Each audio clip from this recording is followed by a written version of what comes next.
pessoal, nós vamos estudar hoje a revisão sobre sujeito e os tipos de sujeito. Bom, sujeito é o termo pelo qual se declara algo, tá? Ou podemos dizer que sujeito é o termo sobre o qual se faz uma declaração. Ele é o termo com o qual o verbo concorda. Por exemplo, como assim o verbo concorda? Se o sujeito estiver no singular, o verbo vai para o singular. Se o sujeito estiver no plural, o verbo vai para o plural. Bom, gente, temos os tipos de sujeito. Temos sujeito simples, sujeito composto, sujeito desinencial. Só que esse desinencial, na verdade, ele também pode ser oculto, elíptico ou implícito, tá?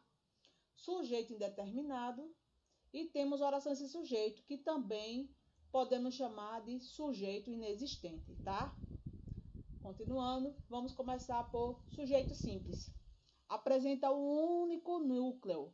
Professor, o que é núcleo? Núcleo é a parte mais importante do sujeito.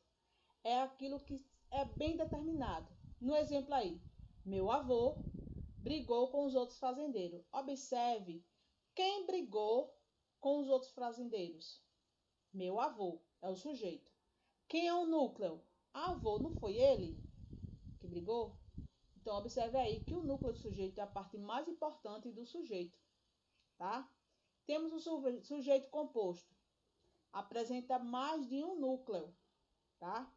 É aquele que apresenta vários sujeitos, já no caso. Um exemplo aí. Os quadros, os livros e os móveis antigos não serão vendidos. Aí vamos lá. Vamos perguntar o verbo. Quem não será vendido? O que não serão vendidos? Aí eu respondo. Os quadros, os livros e os móveis. Quem é o núcleo do sujeito aí? Quadros, livros, móveis. São 3. Então, por isso que é composto. A partir de 2 ou mais é o sujeito composto. Já o oculto, ou desinencial, ou elíptico, na verdade, ele está implícito na oração. No contexto, você consegue identificar quem é ele, mas ele não vai estar explícito na oração. No caso aí, temos o exemplo, sinto muita falta dos meus livros. Aí eu pergunto ao verbo, quem ou o que sente falta dos meus livros? Sinto falta dos meus livros. Eu sinto falta. Está implícito. No caso, não está explícito na oração, mas você consegue identificar. Também podia ser assim, chegaremos cedo à escola. Quem chegaremos cedo à escola? Nós chegaremos. Ou seja, ele está oculto, na verdade, mas a gente sabe qual é, tá? Continuando, sujeito indeterminado. Certo? Temos duas formas de identificar o sujeito. Temos duas formas de sujeito indeterminado, tá? E eu vou dizer como você vai identificar ele, tá?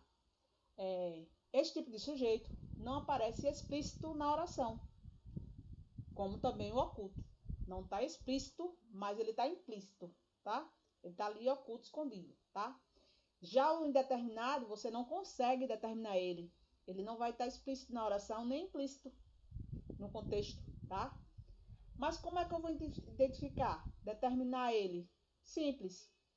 O verbo vai estar na terceira pessoa do plural, mas não vai estar a indicação de quem praticou a ação, de quem está falando, de quem está se declarando aquela afirmação, ou aquela negação, ou tudo. Por exemplo, um exemplo aqui, ó.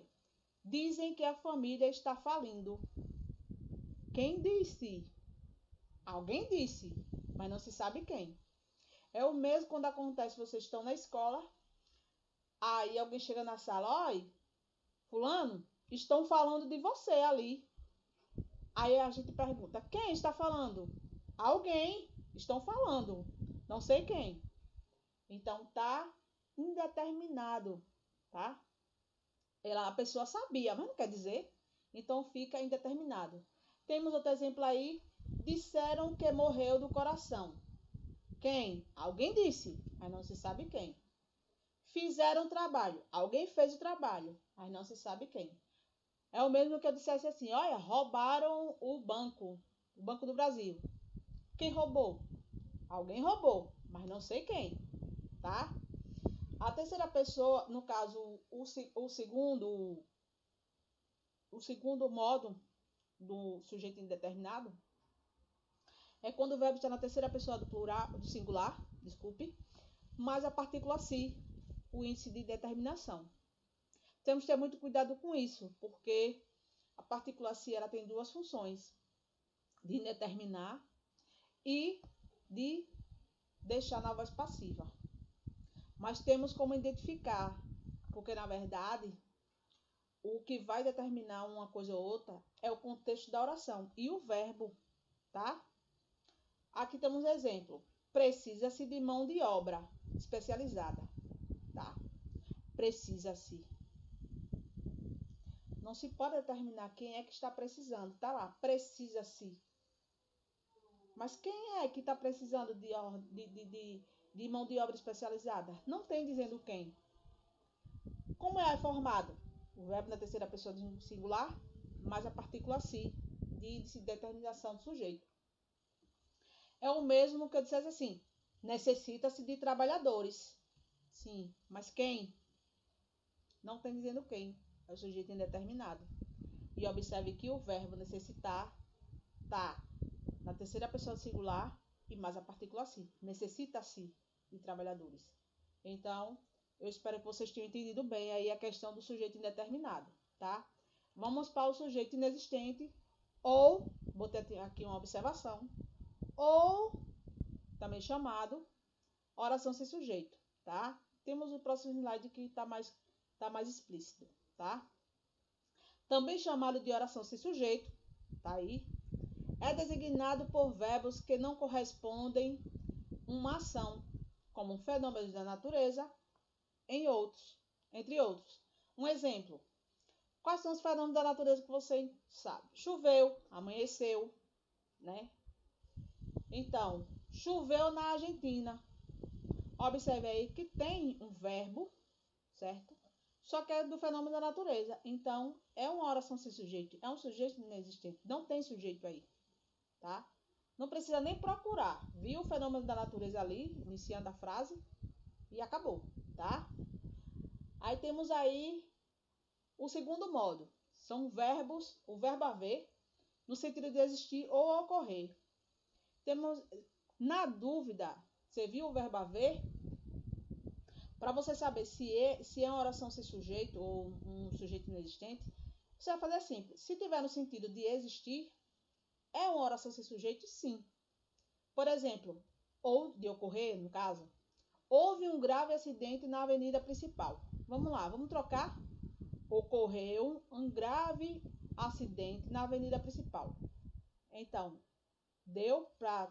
ficou no contexto? Ficou. Então, a oração sem sujeito. O mesmo acontece com a segunda oração. Há pessoas que não valorizam a vida. Eu posso trocar? Vamos trocar por existir, né? Que fica legal. Existem pessoas que não valorizam a vida. Eu não posso trocar por ocorre, porque não tem como. Ocorre pessoas que não valorizam a vida, não. Então, o certo é existir. Deu para entender, mais ou menos, a troca? Mas se você não quiser trocar, você vai entender que está ali o contexto, o verbo haver, ele é bem claro quando está no sentido de existir ou de ocorrer. Então, não tem como você ter dúvida sobre isso, tá? Temos aí o verbo fazer, que indica tempo ou clima. Temos também outros verbos, que eu, no próximo slide que eu vou mostrar para vocês, vou botar logo, que é o seguinte, que além do verbo fazer, os verbos estar, observe aí, o verbo estar, fazer, haver e ser. Quando indica tempo ou fenômeno natural, ele também é uma oração sem sujeito, tá? Aí eu vim para o outro slide para vocês verem os exemplos. Está cedo. Aí o verbo ser, indicando tempo. Fenômeno natural, na verdade. Né? Então aí já é oração sem sujeito. A outra frase, faz muito frio na Europa. Está indicando fenômeno natural. Já era. Há meses que não vejo sua prima. Observe aí. Verbo haver. Mas eu poder trocar por existir, não tem como. Existe meses? Não tem como. Não tem um contexto, não dá. Mas aí observe que está indicando tempo. Meses. Então, na verdade, aí é uma oração sem sujeito também. São 2 horas da tarde. Observe aí. Horas. É tempo. Então, oração sem sujeito. O verbo haver também expressa a existência ou acontecimento, tá? É o mesmo caso, acontecimento ocorrido. Eu botei outro exemplo aqui. Há boas razões que para suspeitarmos dele. Observe aí que é a mesma coisa, sentido existir, tá? Na verdade, esse outro slide eu coloquei a mais para vocês verem os outros verbos que também indicam o tempo, o fenômeno natural, que pode ser oração sem sujeito ou sujeito inexistente. Bom, gente, cheguei ao fim. Eu espero que vocês tenham entendido. Qualquer dúvida, entre em contato comigo. Beijão!